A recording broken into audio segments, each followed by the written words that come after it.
femme exceptionnelle qui est Pauline de Mazières.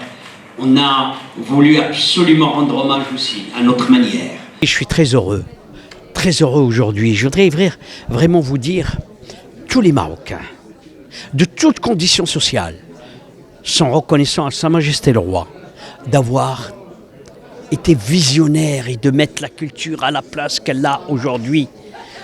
Et quand je vois le nombre croissant de visiteurs nationaux marocains qui viennent dans les musées, quand on voit par exemple le musée qu'on vient d'ouvrir il y a un mois et demi, de la parure, qui a atteint plus de 100 000 visiteurs. Quand vous voyez par exemple le musée de Jemaa el-Fna qu'on a inauguré jeudi dernier, le nombre croissant de gens, quand je vois aujourd'hui cette exposition qui va drainer un monde fou et qui est le Maroc qui devient la capitale culturelle de l'Afrique, du monde musulman et du monde arabe. Rabat est la capitale lumière, capitale de la culture. Cette exposition représente à peu près plus de 140, je crois, œuvres. Ces 140, il y a 140 artistes majeurs du monde arabe et aussi partir du Maroc pour montrer aussi ou démontrer au monde la créativité, l'inventivité et la modernité de la création arabe. Et que ça vienne du Maroc, qui appuie et qui envoie un message au monde sur cette création qui aujourd'hui commence à être reconnue. C'est extraordinaire. Et que ça soit au musée qui porte le nom de Sa Majesté le Roi. Une lettre de Sa Majesté par laquelle il se réjouit de cette exposition qui est une belle chose, je l'espère.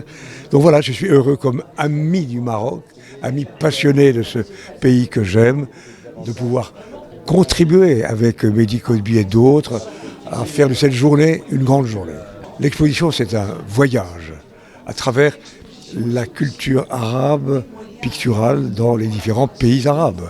Et je pense que ce sera pour beaucoup de visiteurs une découverte, une initiation, pouvoir comparer les peintures ou les œuvres des artistes marocains, des artistes soudanais, des artistes algériens ou libanais. Je pense que ce sera vraiment une grande découverte.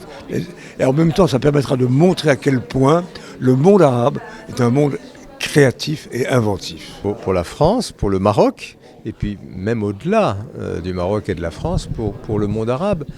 Et elle rappelle plein de choses très positives qu'on oublie parfois.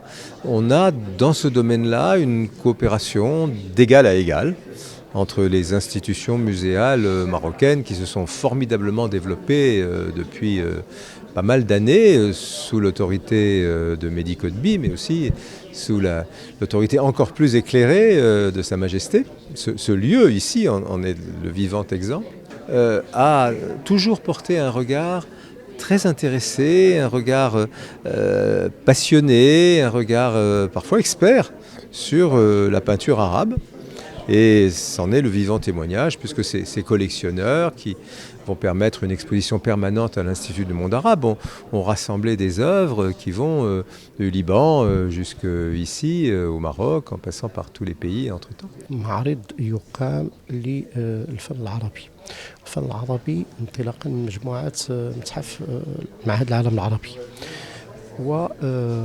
كما ستشاهدون هو معرض يقدم قراءة فيها مجموعة من العوالم، لكن فيها بالخصوص عالم عربي في المرآة يشاهد نفسه من خلال الأعمال، من خلال أعمال لفنانين أقول مرتبطين بقضاياهم المعيشية، مرتبطين بواقعهم انطلاقا من الأربعينيات من القرن الماضي، فترات التحرر وكيف سيحاكيها الفنان وسيتعامل معها سواء في سوريا أو في مصر أو في الأردن أو في العراق أو في لبنان المدارس الكبرى أو في الدار البيضاء. بعد ذلك الأسئلة الكبرى، أسئلة التحرر، أسئلة اختيار المنهج الذي سيتبعه الفنان. هل سيختار العمل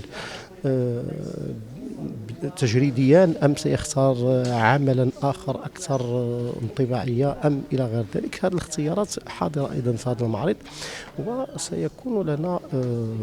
وسيكون لنا فرصة للوقوف على هذه الأعمال في المجمل 116 عمل 116 عمل حاضرة تمثل أكثر من 18 بلد، وبالتالي سيكون جميل جدا أن نرى هذا المعرض في هذه القراءة المختلفة تماما عن القراءات الكرونولوجية التي دأبنا على اتباعها.